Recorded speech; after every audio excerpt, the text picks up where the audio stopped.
Donc on est le samedi 20 mai, à Balègue. J'ai vu ça pour le début.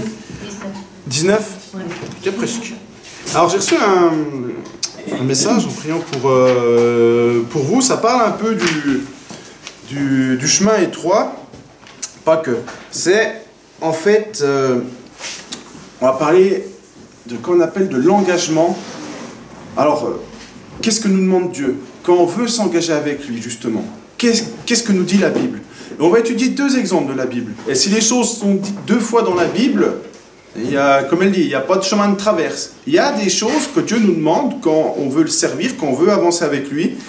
Il y a un mode d'emploi. Et Dieu nous a donné ce mode d'emploi deux fois. Alors, il n'a pas dit, si tu veux me servir, tu feras ça. Je vous ai déjà dit, quand on lit la Bible, il donne des exemples et on doit en tirer les leçons. Et là, il y a deux exemples qu'on va voir. Le premier exemple, c'est, vous le connaissez tous par cœur, c'est l'histoire du jeune homme riche. Donc, c'est Matthieu 19, verset 16, déjà à 22. Donc, Matthieu, chapitre 19, verset 16 à 22.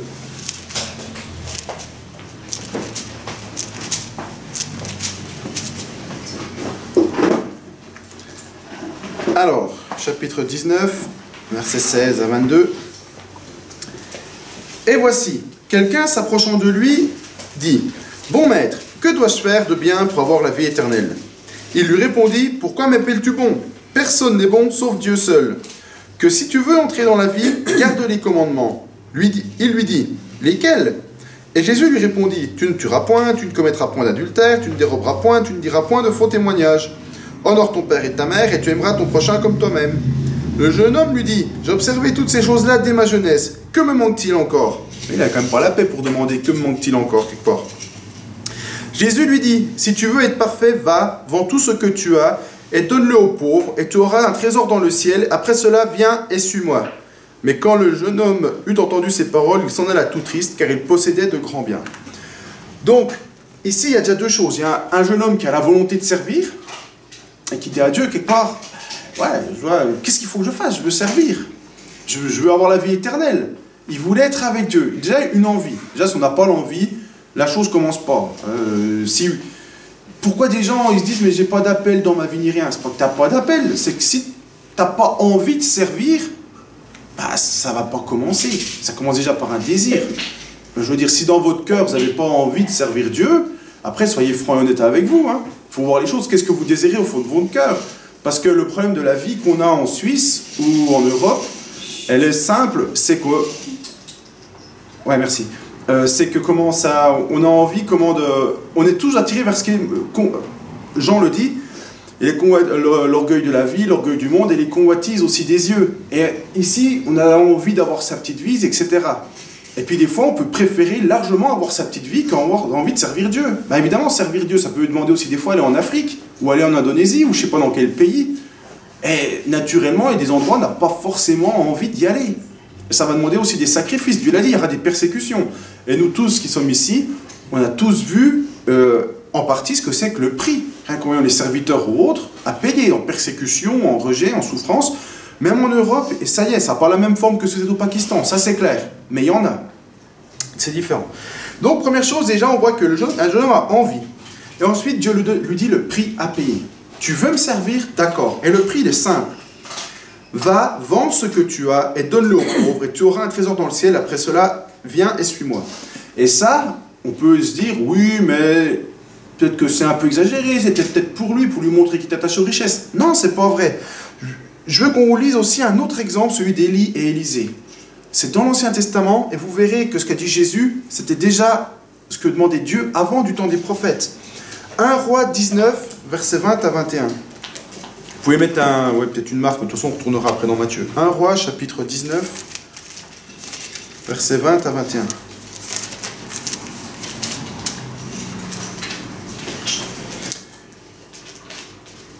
Même 1 Roi, chapitre 19, je vais me recommencer à peine au-dessus, verset 19. Élie partit donc de là, et il trouva Élisée, fils de Shaphat, qui labourait, ayant 12 coupes de bœuf devant lui. Donc c'était quand même...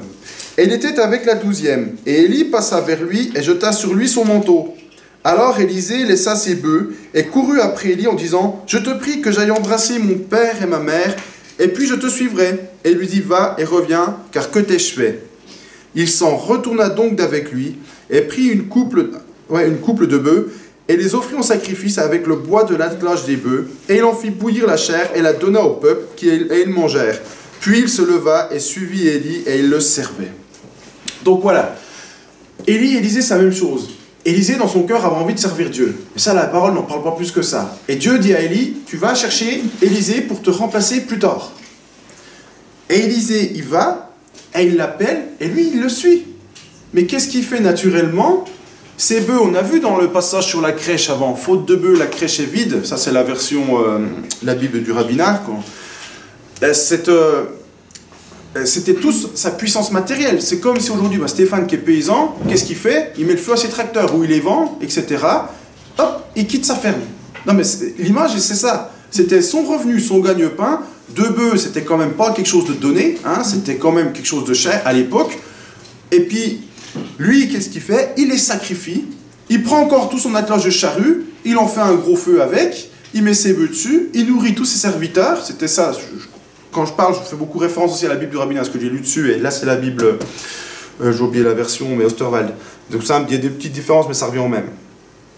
Et il donne il donne ça aux gens autour de lui, quoi, à manger. Donc il sacrifie son appareil, il le donne aux gens, et puis après il va servir Dieu. On est dans le même cas dans le fond. Sauf qu'Élisée, il n'est pas reparti tout triste. Lui, il a dit, youpi, hop, il a mis le feu à tout, il a donné ses biens, et il est parti servir. Et dans la Bible du rabbinat, j'aime mieux encore qu'elle a dit, et il le servait, et il se mit à son service, ou il devint son serviteur. Donc, il n'est pas devenu superstar, les gens n'ont pas dit, ouais, voilà Élisée, le remplaçant d'Élie, super. Non, il était au service d'Élie. Alors là, c'est quand même quelque chose. C'est quelque chose qu'on doit aussi réfléchir. Il est parti pour servir Dieu. Donc quand on veut servir Dieu, ce que je dis, d'abord, il faut le vouloir. Et puis deuxièmement, la deuxième étape, c'est le sacrifice des choses du monde. Est-ce qu'il faut renoncer à tout? Je dirais oui de cœur. Après, évidemment, que Dieu ne va pas vous dire, va vivre juste avec ta veste sous un pont. C'est pas ça, on est d'accord. On a toujours, entre guillemets, le matériel nécessaire pour vivre. Ici, ça c'est bon pour tout le monde. Mais il faut que notre disposition de cœur, on arrive aussi à se détacher des choses du monde. Et c'est pas si facile. C'est pas facile du tout. Je vous ai dit, c'est un truc qu'on voit rapidement au moment de l'offrande. Est-ce que ça me fait mal au cœur ou pas? Et si ça vous fait un pansement, là, que c'est pincement qui dit, hein, ça va pas, il y a un petit problème. Tu as un petit problème avec maman. Et puis, si quand vous priez, vous avez la somme puis que vous pouvez la donner avec libéralité, ben c'est bon.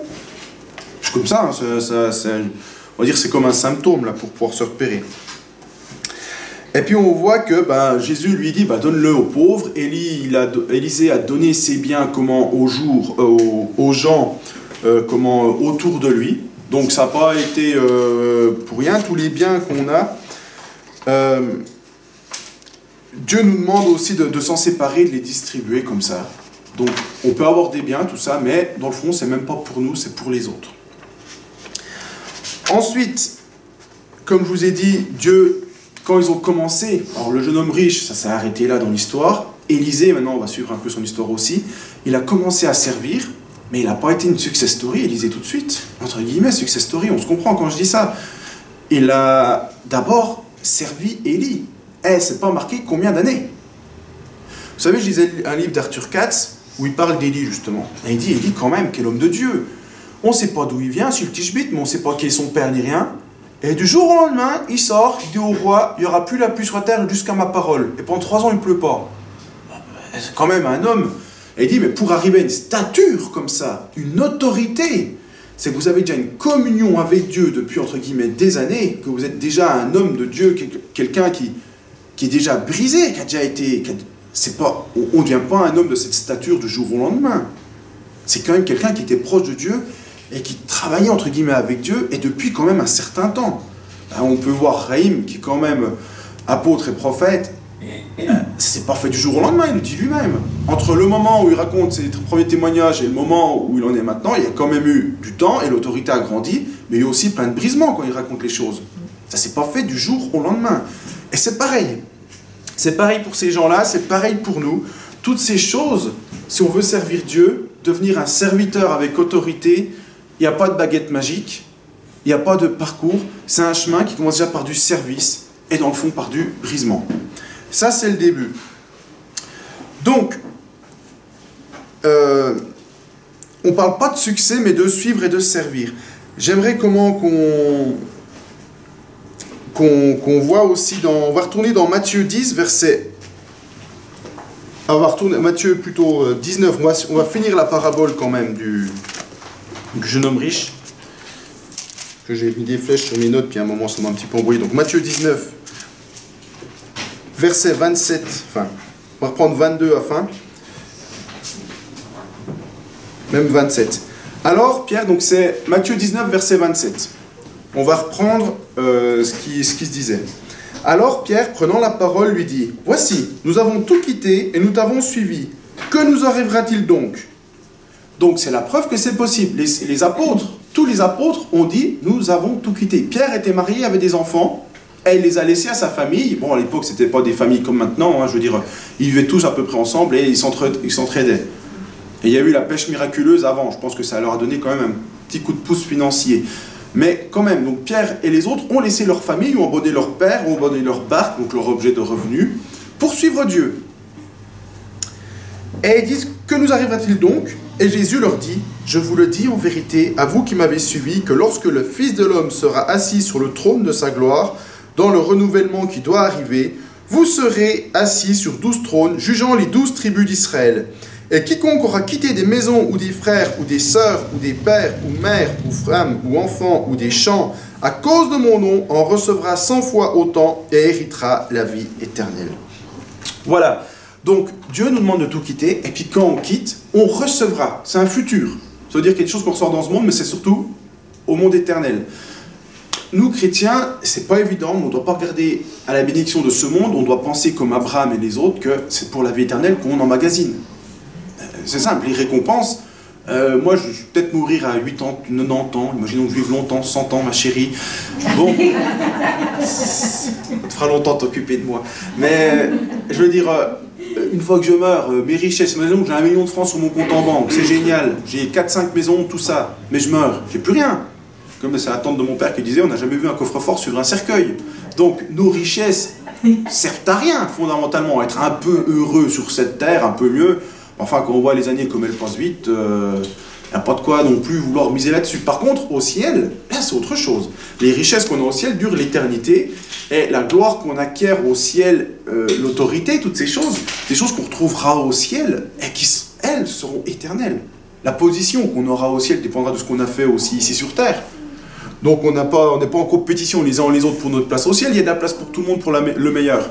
Mais au vainqueur, vous serez assis sur mon trône, donc c'est pas tout le monde. Donc c'est quand même des choses belles et merveilleuses. Donc les apôtres, ils ont dû tout quitter. Et on va voir aussi dans Matthieu 10, versets 1 à 8.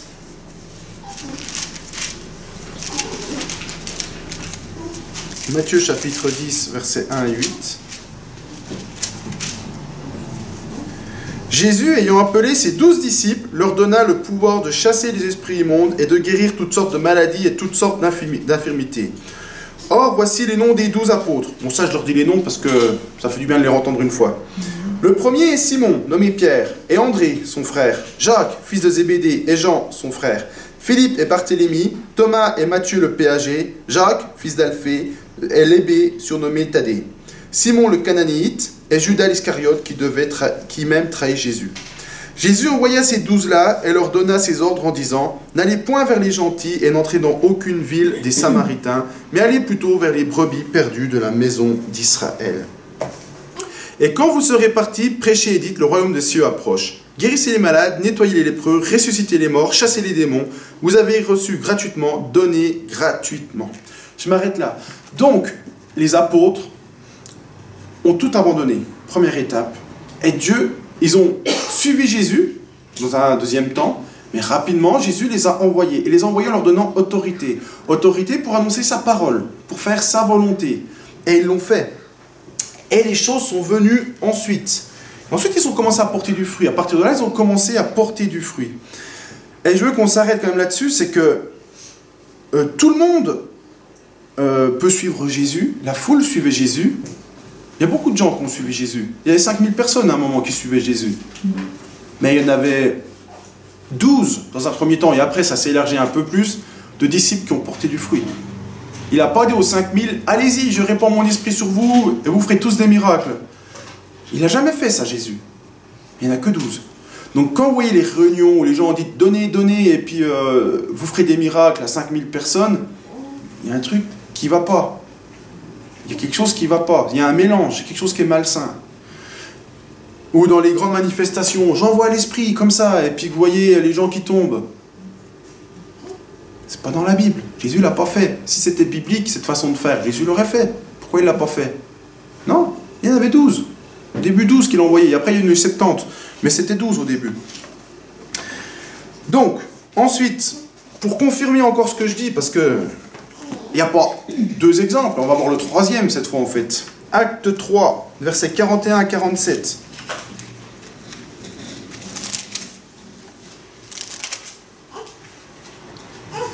Acte 3.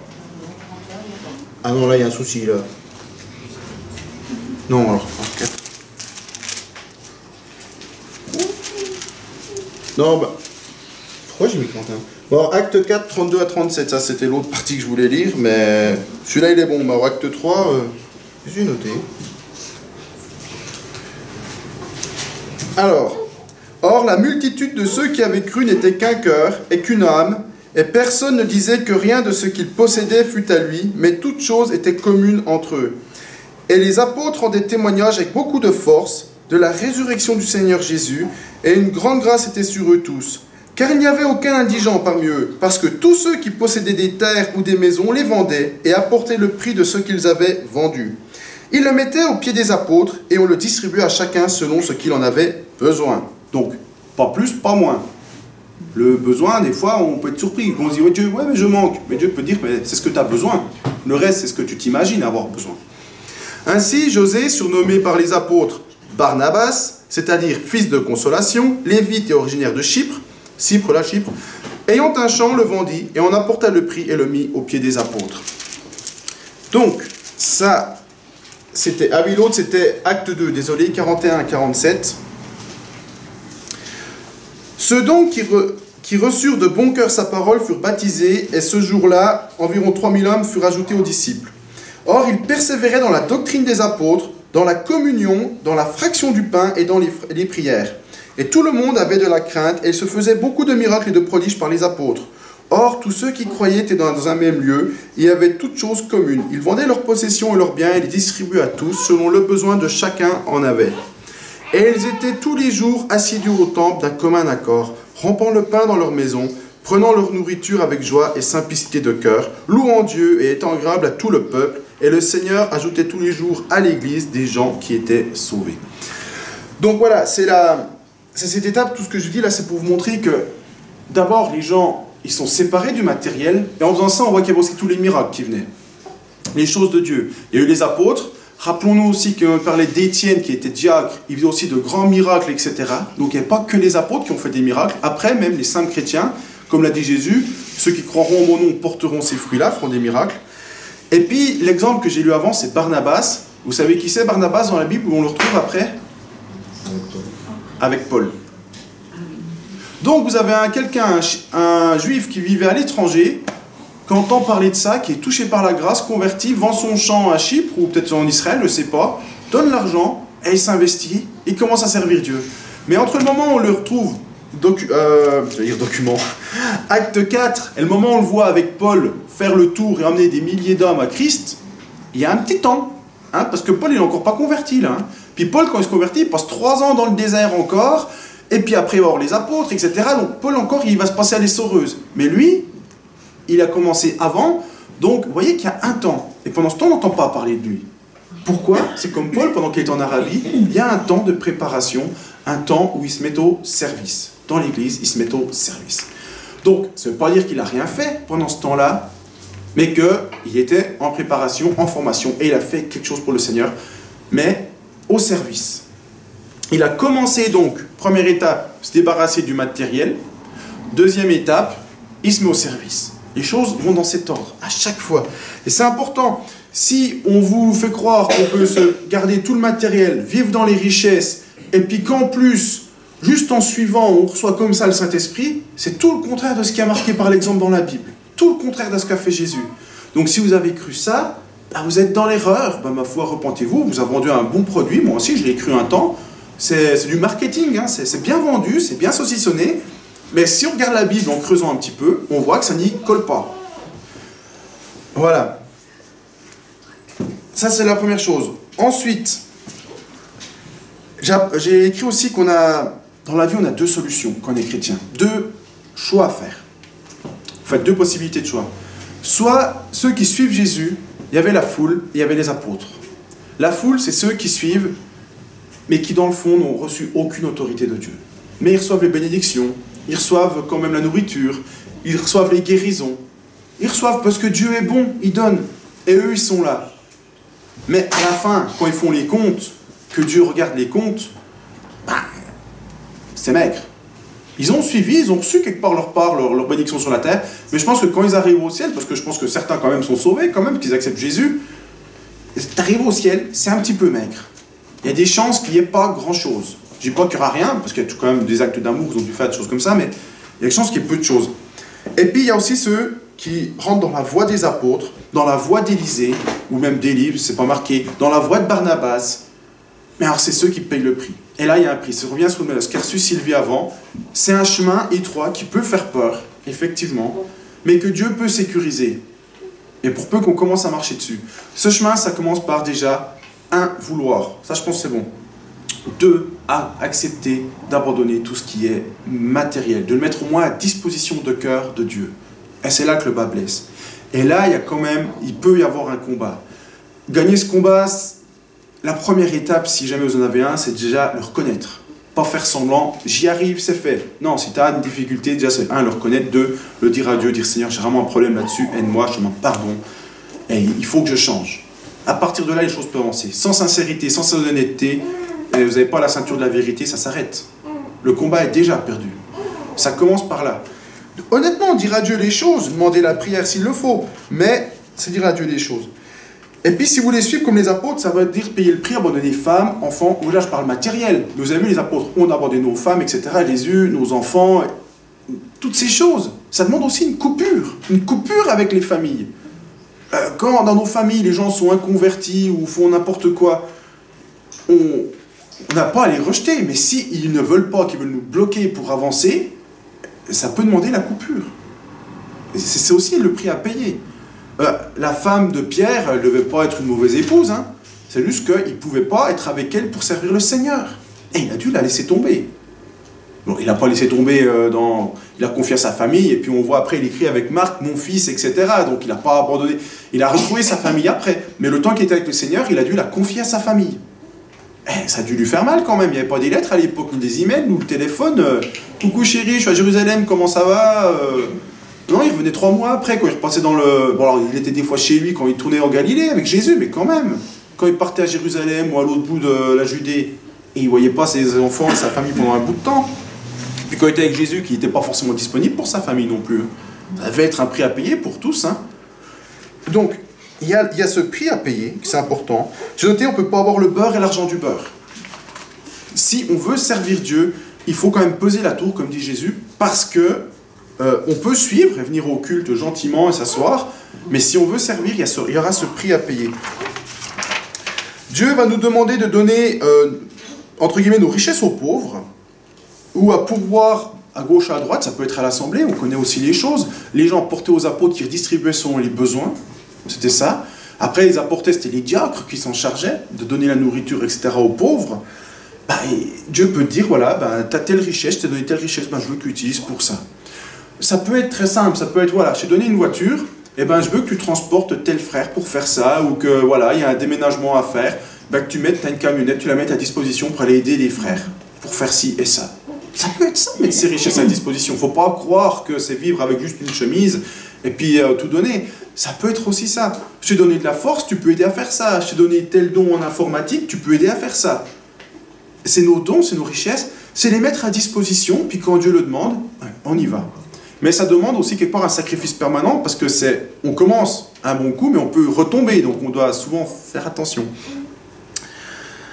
Alors, suivre Jésus, donc voilà, il a tout vendu. Alors, la question qu'il faut se poser aussi, c'est le jeune homme riche. S'il avait tout donné, qu'il s'est dit oui, d'accord, est-ce qu'il aurait... Il aurait été vainqueur, évidemment, mais est-ce qu'il aurait réussi, que ce serait tout bon pour lui à ce moment-là? Non. En fait, la réalité, c'est tout donner, c'est le début. C'est commencer à marcher sur ce chemin étroit. C'est pas dit que c'est gagné, c'est dit que c'est commencer. C'est le prix à payer, c'est l'inscription pour entrer dans la course. L'avantage, c'est qu'on n'est pas en compétition les uns les autres. On doit se battre contre nous, on doit se battre contre le monde, et contre les apostats aussi, malheureusement. Mais est-ce que ça aurait fait quelqu'un de supérieur aux autres? Non, il aurait commencé. Il commençait sa vie. On voit les apôtres, ils ont une formation avec Jésus. 3 ans. 3 ans avec le Fils de Dieu, d'intensif. Hein. Tous les jours avec, dormir avec dehors, etc. Et c'était pas une formation 8 heures par jour, tu rentres chez toi et tu te reposes. Hein. C'était tu dors dehors, tu viens avec moi, tu vas devoir faire ci, tu vas devoir faire ça. Et pas... Et t'abandonnes tout.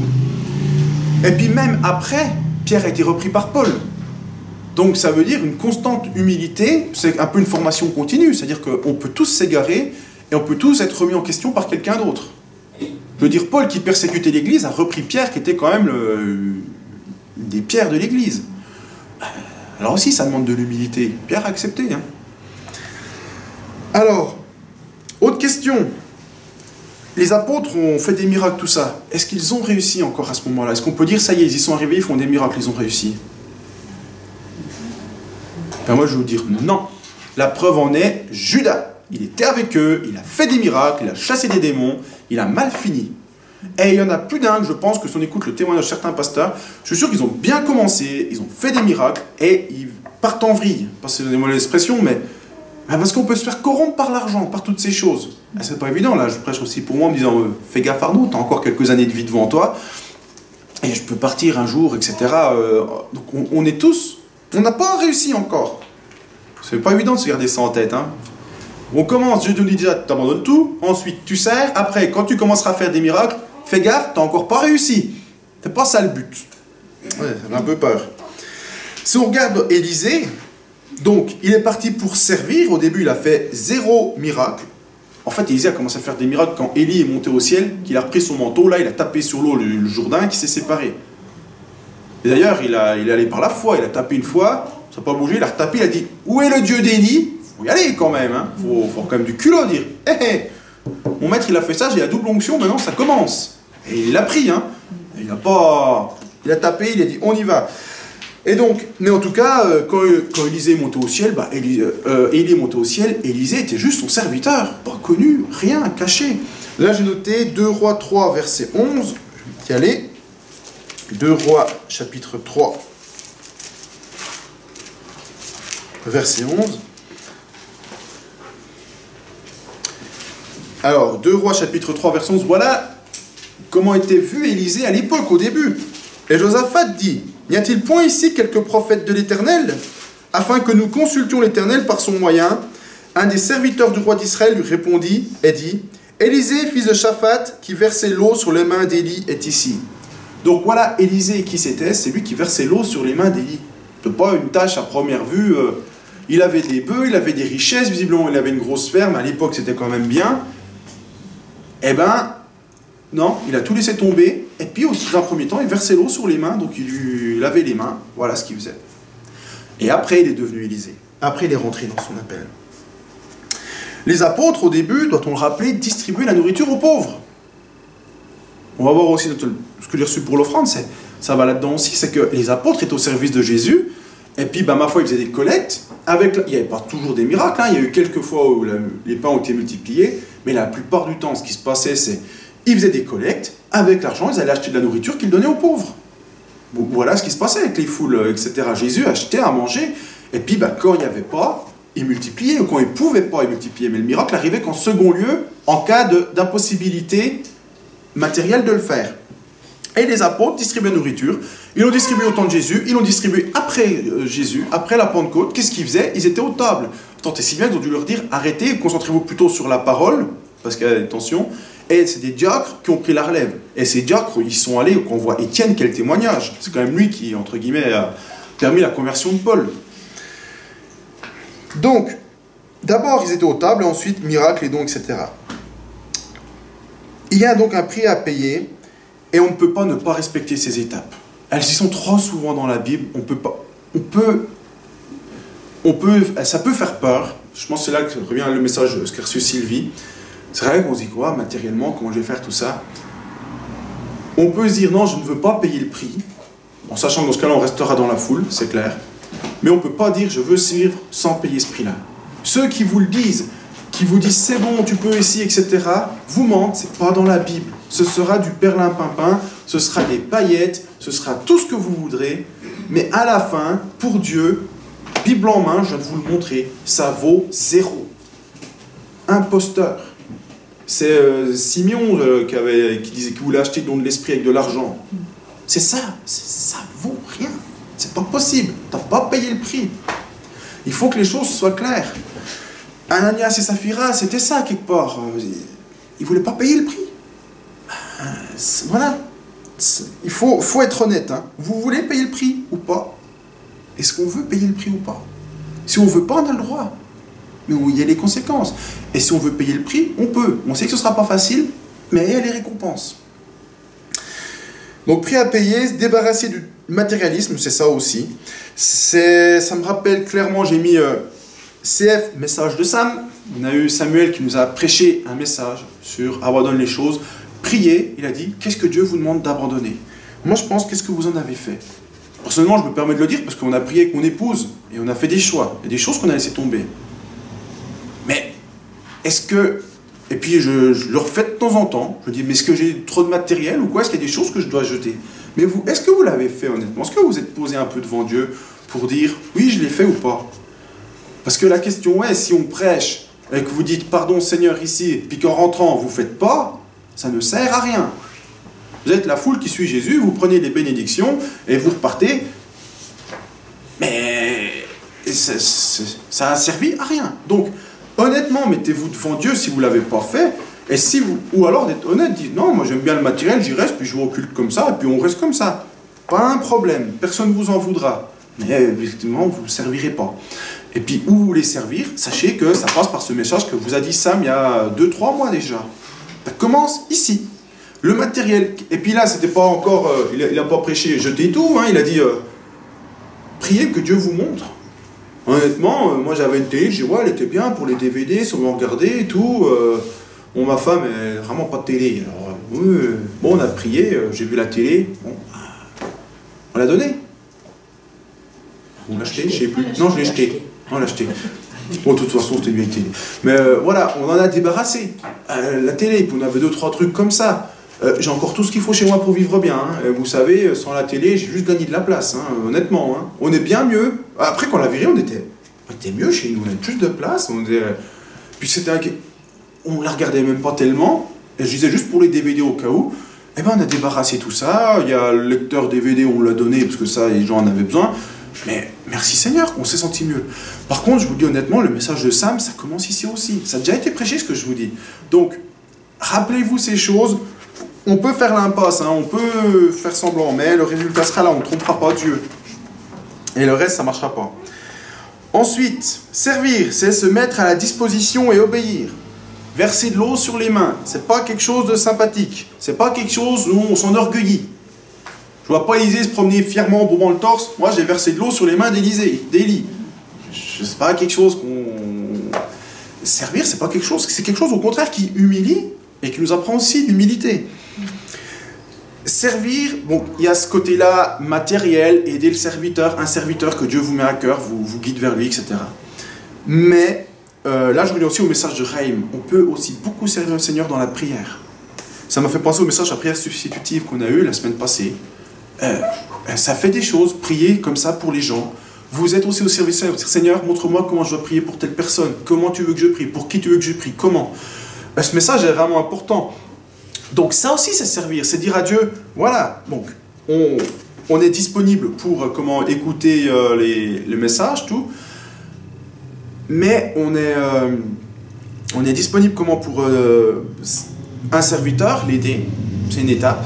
Et l'autre étape, c'est aussi dire à Dieu, parce que c'est quand même Dieu en premier, qu'est-ce que tu veux que je fasse? Comment tu veux que je prie? Comment tu veux que je prie? Toutes ces choses, ça aussi, c'est servir. Ça rentre avec le Seigneur, et là, on commence à les mettre en pratique. Donc la prière substitutive, c'est la deuxième étape aussi de servir. Et c'est important, à pas négliger. Ensuite, après, il peut y avoir des miracles, mais c'est pas tellement ça le but. Je veux dire, déjà, tout ce que vous devrez faire doit rester dans les dons de l'esprit. Tout appel, il n'y a pas de ministère de louange, il n'y a pas de ministère. Un coup, on a dit à un chrétien, oui, nous, on ne fait plus Noël, parce que voilà, c'est une origine païenne, tout, on arrête. Il nous dit, ah ouais, lui, il voulait continuer. Puis il nous sort avec Samuel, j'étais un peu scotché, il nous dit, ah ouais, vous avez peut-être un appel spécial pour sortir de Noël. Pas un appel sortir de Noël, c'est biblique, c'est tout. Non mais, je revois encore le type qui nous sort ça, parce qu'il était tout embêté, parce qu'il aimait bien Noël avec sa famille, et il avait 17-18 ans, il était jeune, et il nous sort ça, peut-être un appel. Non, il n'y a pas d'appel, non, je suis désolé. Peut-être un appel, pas ça. Les appels, c'est docteur, apôtre, prophète, tout ça. Et puis, il y a les 9 dons de l'esprit. Dedans, il y a les miracles, il y a les prophéties, tout. Il n'y a pas le don où tu feras apparaître l'argent. Bon, on peut faire apparaître la nourriture, toutes ces choses, je dis pas, mais le don, les paillettes d'or qui tombent, c'est pas écrit. Hein. Donc voilà. Ça doit rester dans les dons bibliques. Non, on est clair. Mais je reviens à tout ce que j'ai dit, parce que là, franchement, j'ai rabâché, c'est il faut d'abord s'investir. Dieu a déjà tout donné à la croix. Il a ouvert la porte. Il ne pouvait pas faire plus. Je veux dire, qu'est-ce qu'il peut faire de plus pour nous? Et il dit maintenant, j'ai fait toutes les pas, j'ai fait le chemin, j'ai ouvert la porte. Maintenant, tu rentres ou tu rentres pas. Tu t'investis ou tu t'investis pas. Si tu t'investis, après je t'aide. Mais il y a des pas à faire. Et ça, c'est ce que demande Dieu. Il a renoncé à tout, il nous demande de renoncer aussi à tout. C'est ça, c'est ça. Et selon ce qu'on renonce ou pas, on avance plus ou moins. Hein. C'est ça aussi. Hein. Alors la question est, est-ce qu'on est dans la foule qui suit Jésus, ou est-ce qu'on est dans les serviteurs, ou est-ce qu'on veut servir? Là, c'est aussi l'autre question. Vous savez, juste termine, j'ai à cœur de dire une dernière chose. Bon, pendant plusieurs années, j'avais des soucis dans ma vie chrétienne, et puis ça bloquait, je n'étais pas né de nouveau. Et puis Ray me dit, non, mais ça va pas, tu n'es pas né de nouveau, il y a un souci. Et puis ça bloquait, impossible. Et je ne comprenais pas. Puis un coup, le Seigneur m'a donné Matthieu 5, verset 26, ce passage. Il ne m'a pas donné la référence, il m'a donné vraiment le verset qui m'est venu en tête. Je vais le lire parce que comme ça c'est plus précis, c'est quand même important. Matthieu chapitre 5, verset 26.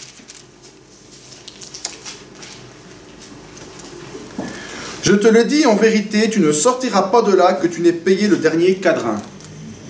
Et Dieu m'a dit ça, tu ne sortiras pas de là tant que tu auras payé le dernier quadrin. Et je sentais que je ne pouvais pas naître de nouveau, parce que j'avais des choses à mettre en ordre, des choix que j'avais fait quand j'étais gosse, je voulais ma petite vie, etc. Et Dieu m'a dit, non, mais puis être chrétien en plus, style je vis dans le monde, et en même temps je suis chrétien, je suis sauvé. C'est des choix que, enfant, parce que dans l'église, voilà, que j'ai fait, j'étais responsable. Alors Dieu m'a fait revenir à ça pour pouvoir naître de nouveau. Il m'a dit, là tu demandes pardon. Une fois que j'ai demandé pardon, j'ai eu des déblocages dans ma vie. Mais pendant 2-3 ans, j'étais bloqué. Je ne comprenais pas pourquoi ça ne bougeait pas, pourquoi. Et Dieu me donnait cette parole. Tu ne sortiras pas de là jusqu'à que tu aies payé le dernier quadrin. Je me dis, qu'est-ce que c'est? Qu'est-ce que j'ai fait? Non, mais ça bloque. Mais Dieu résiste aux orgueilleux. Et c'est pareil pour tout le monde. Hein. Tu ne sortiras pas de là que tu aies payé le dernier quadrin. Il n'a pas dit, vends la moitié de ce que tu as et donne-le aux pauvres. Il n'a pas dit 99%. Il a dit tout. C'est le dernier quadrin. Donc, je reviens donc au message de Samuel. Si vous voulez servir, commencez par ce qu'il vous a prêché. Ensuite, dites à Dieu qu'est-ce que tu veux, et il vous donnera les choses à faire. Bon, ça va assez vite, hein, généralement. Seigneur, qu'est-ce que je dois faire? Ça va très vite qu'on vous appelle, tiens, j'ai besoin de toi pour ci, j'ai besoin de ça pour ça. Servir Dieu, c'est quoi? Ça peut être aussi tout simplement aller aider une sœur qui est dans la difficulté. Voilà, si je dois monter un meuble, j'ai besoin de quelqu'un, est-ce que tu peux venir m'aider? C'est ça aussi, servir Dieu. Vous croyez que c'est quoi? C'est faire que des miracles? Mais les apôtres, ils se battaient au début pour donner la soupe. C'est après qu'ils ont dû les tirer de force pour aller... parce qu'ils avaient leur joie à faire ça. Et ça commence là, servir Dieu. Donc je pense qu'on peut prendre un temps de prière là-dessus pour que vraiment déjà les gens, on ne mette pas la charrue avant les bœufs. On ne peut pas avoir le beurre et l'argent du beurre. Je pense deux expressions du monde qui sont justes. Si vous voulez servir Dieu, il y a tel passage à faire, puis que vous fassiez le bilan. Voilà, donc on va prier. Puis si vous avez à cœur de prier, si quelque chose vous vient, ben, priez. Puis sachez que dans tous les cas, prier devant l'assemblée, c'est bien. S'il n'y a pas d'effet derrière, ça ne sert à rien. Même prier chez vous, il y a des actes à poser. vous avez le message de Samuel. Si vous n'arrivez pas et que vous ne priez pas en disant, si vous dites, pardon Seigneur, je ne l'ai pas fait, mais que vous ne le faites pas derrière, ça ne sert à rien. Soyons francs. Je veux mieux le dire, comme l'a témoigné Milena, quand elle a parlé à son frère, elle lui a dit, hein, si tu veux accepter le Seigneur, il y a ça, ça et ça ne passera pas. C'était clair, net, précis. Et on sait très bien dans le fond de nos cœurs, ce qui doit passer ou pas. Donc, voilà. Dieu Tout-Puissant, nous te bénissons, te rendons gloire, parce que nous avons un Dieu bon, Seigneur, qui a prévu un chemin merveilleux pour tout un chacun, Seigneur, mais qui nous demande aussi de tout donner. Je te demande pardon, parce que moi aussi, des fois, j'ai rechigné à tout donner, ou des fois, le salé à des craintes, des peurs de manquer. Mais Seigneur, je te remercie parce que quand on t'obéit, Seigneur, qu'on applique ces choses, qu'on dit, voilà, Seigneur, dans le fond, on a dit, qu'est-ce que j'ai trop, etc. Ou qu'est-ce que tu veux que je fasse comme métier, ou est-ce que tu veux que je vive, ou est-ce que tu veux qu'on se soumette à ta volonté, ou qu'on accepte de se séparer d'un tel ou d'un tel, qu'on accepte d'abandonner telle chose. Père Céleste, toi, tu es bon, Seigneur. Quand on se met à ton service, tu nous utilises, Père éternel, pour des choses des fois simples, qu'on pourrait croire insignifiantes, et qui viennent de toi, et qui, entre guillemets, te plaisent, et nous rapportent quelque chose dans les cieux, et nous transforment, nous changent, nous apprennent aussi l'humilité. À travers toute cette période où les apôtres ont servi, etc., tu leur as appris aussi l'humilité, Père éternel. Et je te loue, je te rends grâce, c'est des périodes formatrices, nécessaires, où quand on se met avec un serviteur, où on voit agir, on voit le degré de sainteté, on voit le degré d'autorité aussi, ça donne des modèles aussi, ça prépare à l'avenir. Mais toutes ces choses ne se font pas en un jour, Père éternel. Et toi, tu veux nous préparer à chacun, tu as un plan merveilleux, mais tu demandes aussi d'en payer le prix. Et c'est vrai qu'on ne sortira pas de là sans qu'on en ait payé le dernier cadran, Seigneur. Alors, je prie que tu nous montres à chacun là où on en est, déjà qu'est-ce qu'on veut ou pas, qu'on soit honnête, et puis pour tous ceux qui veulent servir, eh ben, je te prie, Seigneur, qu'ils puissent voir, et moi aussi, s'il y a encore des choses que je dois abandonner, et comment servir, que ce que tu attends de nous. Merci, Seigneur, de nous diriger, de nous guider dans le nom de Jésus-Christ. Amen.